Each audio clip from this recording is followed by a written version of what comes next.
It's 1996. Gaming and I are in our adolescent phases. You see, we're too old for Super Mario Brothers and Nintendo games, but we're still too young for the nonstop bloodshed that's coming our way in a few years from Call of Duty. But we're looking for something. Something new. Something edgy and cool. Something that makes us think, but not too much. Something that's fun and challenging, but not too hard. Something big, flashy, and explosive, and engaging.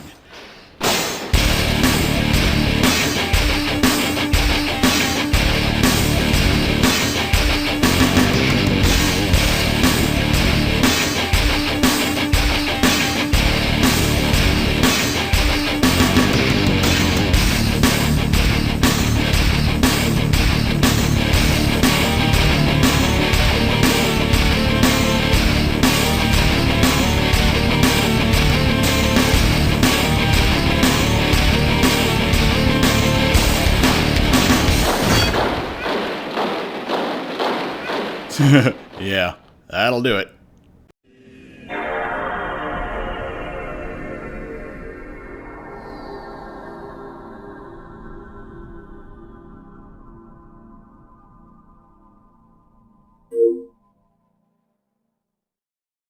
Let me set the stage. The year is 1996, the Cold War's echoes are still rumbling in the background, and the gaming world is exploding with innovation. Command & Conquer: Red Alert hits the shelves, and suddenly we're all thrust into an alternate history where Albert Einstein erases Hitler from existence. Yeah, I'll show you. I wonder if it will be raining. Stand by.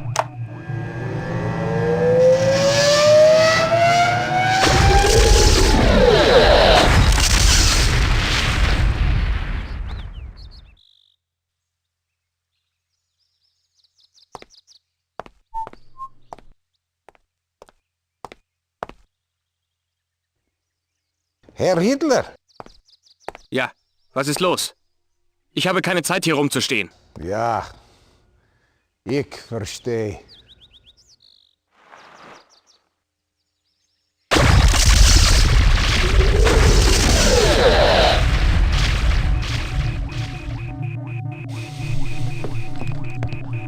Did you find him? Hitler is out of the way. Congratulations, Professor. With Hitler removed, Time will tell. Sooner or later. Time will tell. Alright, so Hitler's gone. What's the worst thing that could happen? Well, World War III. Except this World War III has Tesla coils, mammoth tanks, and a ton of Soviet propaganda. Welcome to Command & Conquer: Red Alert. Before we jump too far into Red Alert, we need to talk about where this all started, with Command & Conquer. Released in 1995, the original game introduced us to the brutal conflict between the Global Defense Initiative, or GDI, and the Brotherhood of Nod. It set the standard for real-time strategy with its resource-driven gameplay, its iconic full-motion video cutscenes, and addictive multiplayer. But Red Alert? It took everything Command & Conquer did well, and it cranked it up to 11. The original Command & Conquer was gritty and grounded in a near-future world dominated by a mysterious substance known as Tiberium. Red Alert, on the other hand, went in a totally different direction with its alternate history storyline and its Cold War-inspired setting. The factions were also wildly distinct. GDI and Nod from the first game gave way to the Allies and the Soviets from Red Alert, each of which had their own flavor for tech and tactics. And let's talk about the tone. While Command & Conquer had a really dark, almost dystopian vibe, Red Alert was extremely campy, with over-the-top weapons, over-the-top acting, and of course those gloriously cheesy full-motion video cutscenes. I'm going to give you a little bit of a warning here. There's a little bit of violence in the next scene, but it's extremely campy, so you've been warned. But oh so stubborn.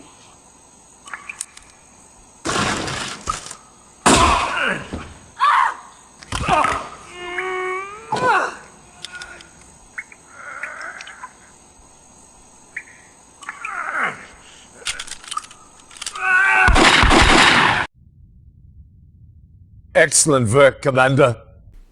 Hey, thanks, dog.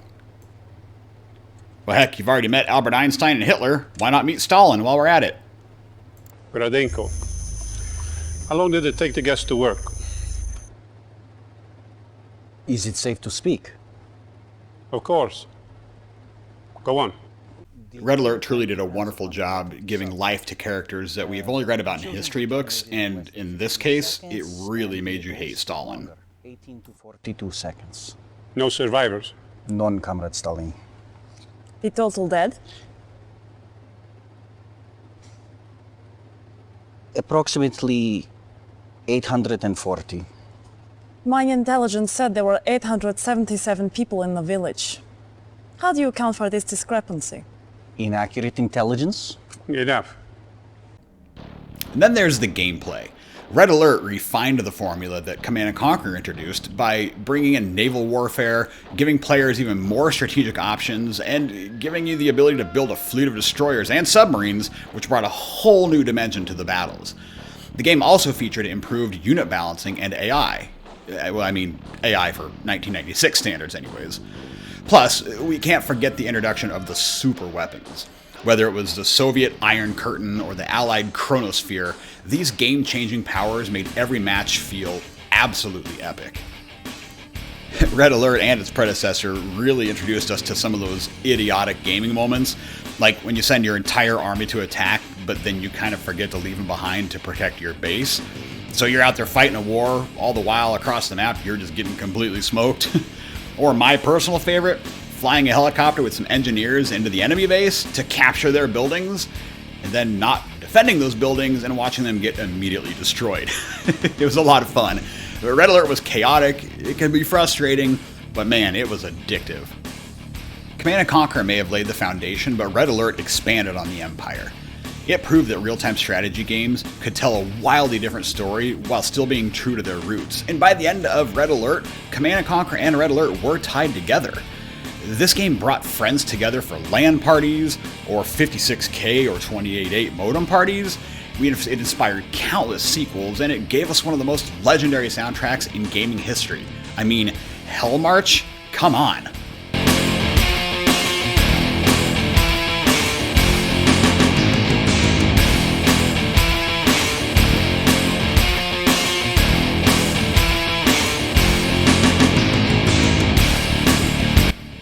And here's the best part, Red Alert is still alive and kicking today. In 2020, we got a fully remastered version with some updated graphics and quality of life improvements, but if you want to stick to the OG, you can download it on CNCnet and play it for free online right now. I'll put the link to both of these things in the description to this video. You absolutely can't forget about the modding community. They've kept this game thriving with custom maps, new units, and even fan-made campaigns. The original game is still alive and kicking, but every iteration of what it's become has just taken it one level further and further. So whether you're a veteran commander or a curious rookie, Command & Conquer Red Alert is still a game worth revisiting in 2025. It's chaotic, it's nostalgic, and it's a reminder of why we fell in love with gaming in the first place. Let me know your favorite Red Alert memories or some of your Command & Conquer memories in general. Maybe you played the original or Tiberium Wars or Command & Conquer Red Alert 3. What are some of your favorite things? Let me know.